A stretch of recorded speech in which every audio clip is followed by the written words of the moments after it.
comes Marquez then, heading back out into the action. Polispargo's teammate is in 5th place.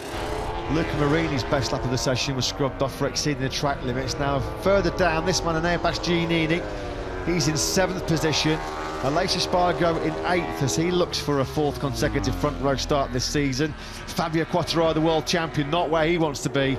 Quartararo down in 9th place. And if there's a dry race here in Mugello tomorrow, trying to come through on some of those fast Ducatis ahead of him will be a very, very big challenge for Fabio Quartararo. He's going to have to at least get up one more row, you feel, at the back end of this qualifying session, as Bezzecchi improves again, a 1:47.220. They're creeping ever closer towards Fabio DiGiannantonio, but it's still his pole position. He still leads the way here with 4.5 minutes remaining.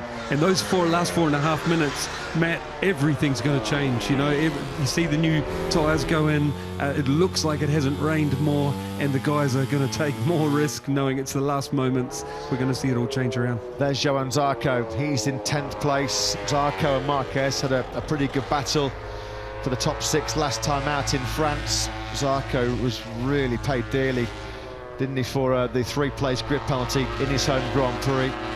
Alberto Puzo looking a little bit frustrated. I'm not quite sure why, as Marc Marquez starts to find his first lap time in this Q2 session.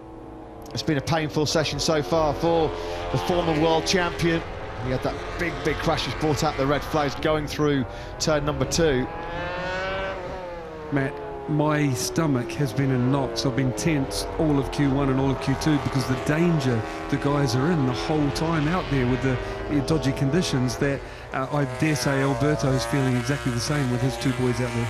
You remember in Portimao, wasn't it, I think, Johann Zarco took pole position with the very last lap of that second qualifying session. There are anxious faces, not just in Prima Pramac Ducati, their new backers here this weekend. That's why they've got that very distinctive new livery on Jorge Martin and Johann Zarco's bikes. But Zarco comes over the line and he does take top spot then from Giannantonio. That's a big move from the Frenchman. He finds a 1:46.875. There is the boss, Paolo Campinotti, looking very happy. And why not with his man's work so far? Zarco then it is that has pole position here in Italy, but for how much longer? Here comes Bastianini. What can he find on this latest lap for the man who's already won 3 races so far this year? At the moment, he's at the back of the second row in 6th. It was Andrea Iannone on the camera side of Paolo as well, watching on the Pramac TV screens. Former Pramac Ducati rider, of course, back in the day, Andrea Iannone. Keeping a close eye on proceedings here in Mugello as we work down towards the real nitty-gritty then of this second qualifying session. The boys are pushing on. It's definitely the driest time of Q1 and Q2 right now. Yeah, good first sectors for Bastianini, Aleix Espargaro and Pecco Bagnaia. The strongest man in that first sector was Bagnaia. You can see there on the bottom of your picture, he was up by over 1/10 of a second. Marquez then through Scarperia and Pelagio. He'll come over that crest and drop down the hill, harden the brakes into turn 12. This is where Bagnaia went down this morning at FP3.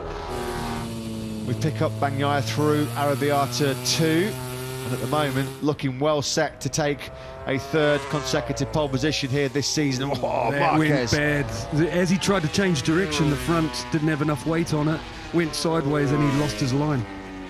Just an indication of how hard Marquez is having to push that Repsol Honda right now. He's coming over the line shortly to complete what will be his first time lap of the session. There'll be one more flying lap then for the number 93. Where will this lap take Marc Marquez on the standings in Q2? He'll be up to 9th place, back of the 3rd row. 1:47.980, although he's been pushed back to 10th. Now this is looking great for Bagnaia. Quartararo and Giannantonio on great laps as Bezzecchi now sees his top spot with 1:46.616. For how much longer? Here comes Bagnaia, top gear, top power on the factory Ducati, and he does go into P1. Is it going to be a 3rd consecutive pole for the Italian? 1:46.471. Good job as well by Fabio Quartararo. He's got himself up into 4th place. At the moment, though, it's an all Ducati front row here in Italy. And what about Fabio DiGiannantonio? He's going to get one more lap in as well. Look at this from Digia, a 1:46.410. The Grazzini Racing Team, well, they've had some great celebrations already so far this year with the brilliant Bastianini. Are they going to be celebrating again with Fabio DiGiannantonio just one lap away from a potential dream pole position here in his home Grand Prix in Mugello. Sensational stuff by the Gresini rookie. A 1:46.410 has got him in pole position, but there's a lot of hot laps coming in here late on in Mugello. Mark's really trying, Matt. You can see him putting everything on the line here, trying to get something out of today. And this is where he lost the front and the middle, right, the change direction now, and he's left it on the ground this time, a little bit more cautious. Got the exit as well. Yeah, you've got to give huge credit to Marc Marquez. Look at the way he's pushing that Repsol Honda, pushing himself to the absolute limit. What, it was 20 minutes ago, the guy was flying through the air, a monumental high side at turn number 2. Love him or loathe him, this guy is just unbelievable to watch. Marquez goes over the line in 9th place with a 1:47.468. Again gets pushed back down to 10th spot. Now then, Marco Bezzecchi, he's going to wrestle back top place. He does. Zarco briefly had it, 1:46.244. It's all about this last lap. Who's going to be out there on the driest conditions of this session so far? Aleix Espargo. There is not another front row for the Aprilia man. He has to settle at best for, well, now he's dropping down the timesheet because Luca Marini's gone second. Can you believe it right now? We've got a Mooney VR46 Racing Team 1-2. Is that it? I'm having a quick look. Fabio DiGiannantonio is still out there.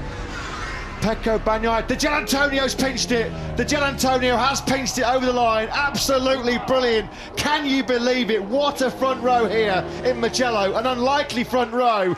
Joy and jubilation, though, for the Gresini Ducati team. What a job. Fabio DiGiannantonio, take a bow. He's the pole man in the Italian Grand Prix with a stunning 1:46.156. He took top spot in Q1 with the very last lap of the session. He's done the exact same thing here in Q2. Fabio DiGiannantonio will start his home Grand Prix, an Italian rider in an Italian team on an Italian bike in the Italian Grand Prix from pole position. It does not get any better than that. Oh, he's a happy boy.